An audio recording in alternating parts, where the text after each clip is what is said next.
Hey guys, welcome to Typical Tech Lad, where we get to see tech for what it is. In today's video, we'll be checking out the CMF Phone 1, a budget device with some decent specs. So in this review, we'll be checking out the device top to bottom with things such as display and speakers, performance, gaming, to name a few. Just quickly mention the price before we jump into the review. So you can get the 8GB RAM version with 128GB storage for £209, or you can bump the storage up to 256GB for £239. But without further ado, let's get into it.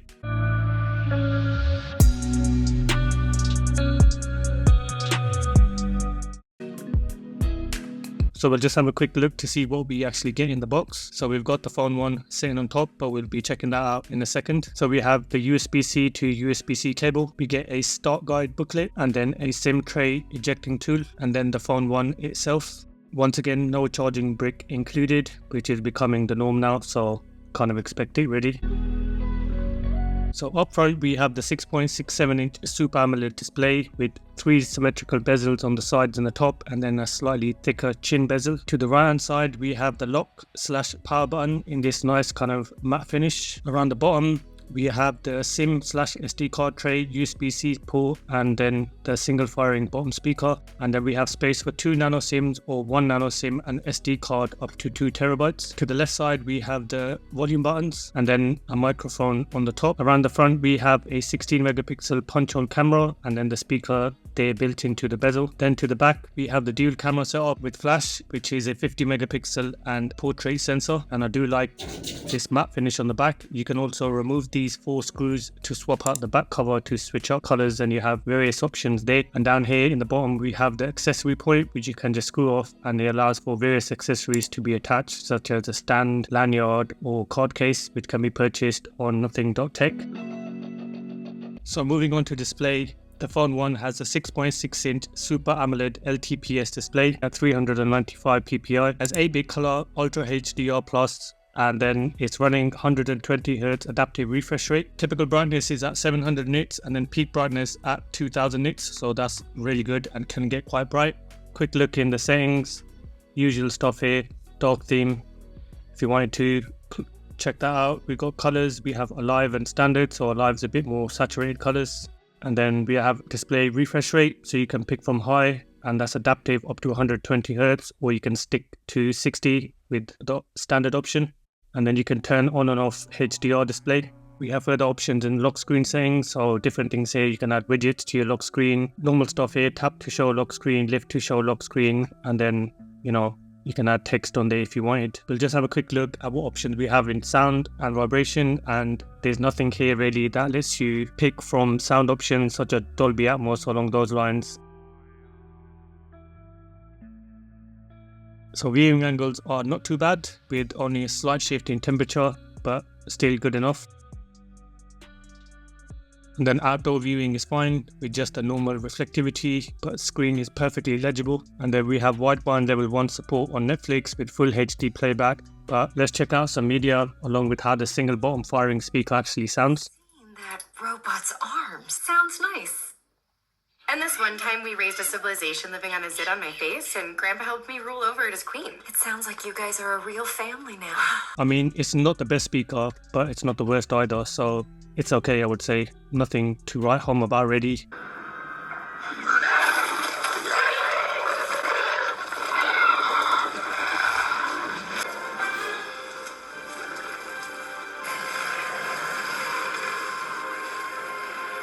But content on here looks nice. The Super AMOLED display is always a joy for media consumption with nice colors and the deep blacks. And then we have 4K 60fps HDR playback supported on YouTube, and no problem playing that kind of footage.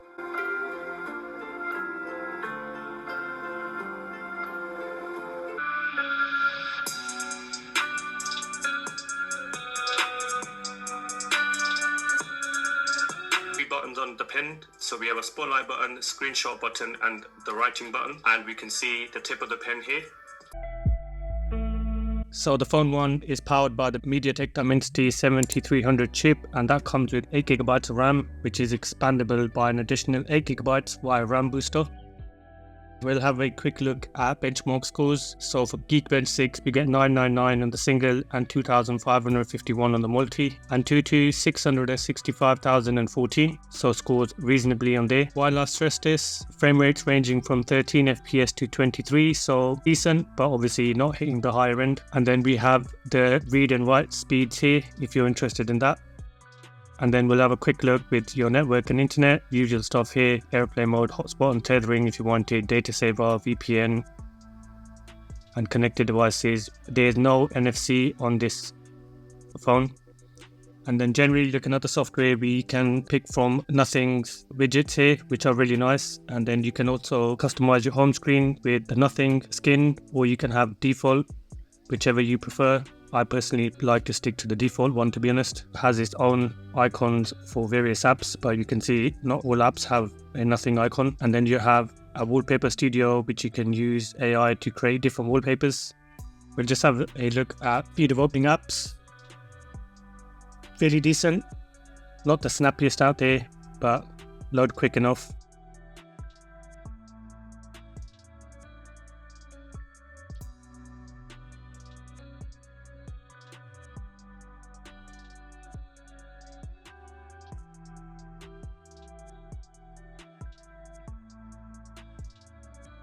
So it's not the snappiest phone, but like I said, for your normal generic apps, it was quick enough for me, no problem there.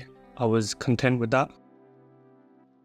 And then we can also have pop-up windows. So this is limited to one window, but you can have a little window pop up with any app, and then you can go about using another app in the foreground, or you can swap it out with another one and works absolutely fine. So that was good to see if you want to do a little bit of multitasking. We'll check out various games and see how the phone handles them. So we're starting off with 62% battery. We'll just keep an eye on how that drops. First, we'll check out Asphalt 9. I've set the visual quality to high, and then target frame rate of 60. And the game looks really nice on here. AMOLED display obviously helps with that. But in this instance, I noticed it wasn't really hitting 60 FPS, hovering maybe around mid 40s to mid 50s. In that kind of range, we could see 51, 54 type of area, but still good enough, looked nice and smooth.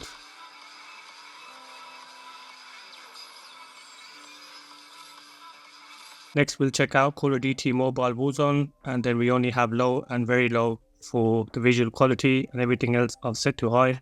So FPS target I'm going to put to 60. And again, varies in this game as well. It's not steadily hitting 60, but there were times when it does hit 60. But you can see it all depends on what's happening in the game. If there's a lot going on, then it would drop down to the 30s and then pick back up. So you can see it's in the high 50s there. And then if it kind of fluctuates quite a bit. But we have to keep in mind optimization of games for various devices. Some games are obviously optimized for certain chips, some aren't. And then roughly after 20 minutes of gaming, we've dropped down to 56% battery, and the temperatures are kind of rising, we can see. And just to let you know, I do have performance mode activated, so that's obviously going to impact battery life, but will allow for better performance when gaming. We'll check out Genshin Impact. Again, I'm going to crank everything up to the highest target of 60 FPS. And yeah, looks good on here.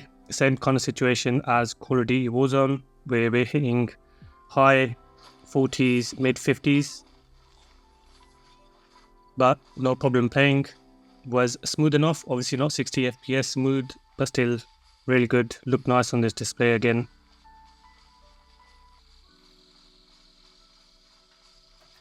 And I never know what I'm doing in Genshin Impact. I always use it as a showcase for my gaming tests, but I just kind of wander around doing I don't know what. So I'm just gonna change the FPS to 30 to see if it actually hits that. I believe it won't have any problem. And yeah, we can see 29, 30. No problem there. Obviously, it's not going to be as smooth as before, but it will help with battery life if you jump it down. And then roughly 35 minutes later, we're down to 54%, and the temperatures are still running quite hot. So the phone was warming up quite a bit around the frame and the back. Next, we'll check out Sausage Man quickly. Really fun game if you haven't checked this out before. And again, everything is set to the highest possible, extreme, and I've enabled battlefield shadows. And surprisingly, this was near enough hitting 60 FPS throughout the whole game, you can see. So it might be one of the games that's been optimized, 59, 60. And again, like I said, joy to play this game, nice and smooth on here, no problem. There might be occasional kind of fluctuations, but still wouldn't drop below like 55. I don't know if I'm actually playing against bots or if there's actually people, or these other characters are people playing. It's always so easy to kill them. But yeah, really good game if you're like your Battle Royale. And then we'll quickly check out GTA Vice City mobile version. Resolution I'm going to bump up to the highest, classic lighting off. And I was a bit surprised. I mean, I thought this, even though the highest FPS on here is 30, with the resolution set to the highest, it was only hitting high 20s. I was expecting it to be able to hit 30, but then again, optimization, and I'm sure the chip could have handled a game like this. So I'm going to bump the resolution down to halfway, and then we'll see what we can get with that. And then yeah, it was fine, hitting 30, 31, and a lot smoother than before. So gaming's okay, some limitations in FPS depending on which game you're playing, but overall it was a joy. I enjoyed playing on here. And then if we have a quick look at the stats, after about 45 minutes of gaming, we've dropped down to 49% battery, but the phone is running quite hot, so not too bad with the battery life. But I am pushing it with the graphics settings being set to high in all the games, so hence the chip was struggling a little bit.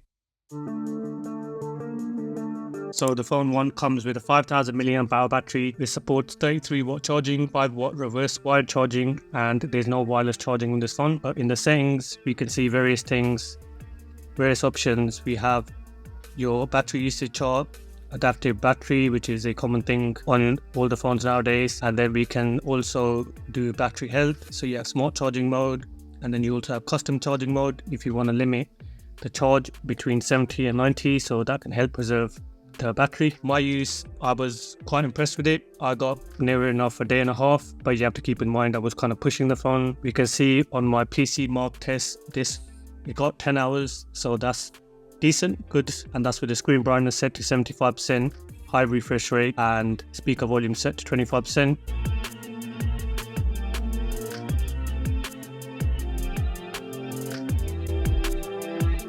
And then when it comes to cameras, we'll have a quick look. We have your normal stuff here. So we have slow-mo, video, photo, and portrait. And then in more, we have time-lapse, panel, and expert. So that's like a pro mode. Video, 4K 30 is the highest, 1080p, and you can get 60 FPS on that setting. In photo, we have things like HDR. You have night mode, we can see there coming up at the bottom right. And then you also have natural mode or vivid mode, depending on how you want the colors to look. And then if we check the settings, we have different things here. We can pick the quality from 12 or 50 megapixel, choose the ratio, things like that. And in more settings, just your normal stuff here, shutter sound, mirrored front camera, tap to take photo, things like that. Ultra XDR option is there. For video encoding, we have H.264 and H.265, so you can pick between those two. And then we also have this option for HDR and video and action mode. I've taken some various pictures with this phone and videos, so you can have a look at those and judge yourself. But for me, I was impressed with the camera at this price point, especially. Pictures were nice. Video, the stabilization, which I believe is EIS, was really good as well, kind of stabilizing footage as you're walking, so that was really good to see.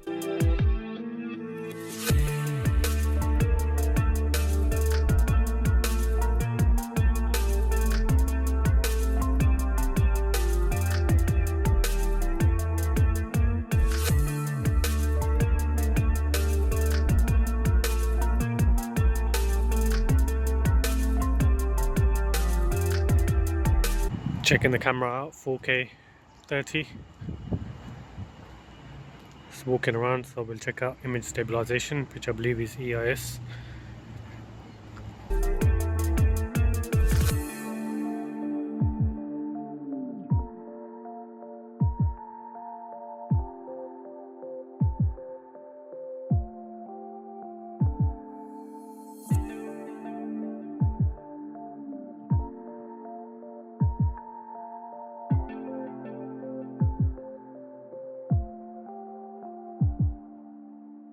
So in conclusion, I think CMF are doing a really good job with these kind of budget focused devices.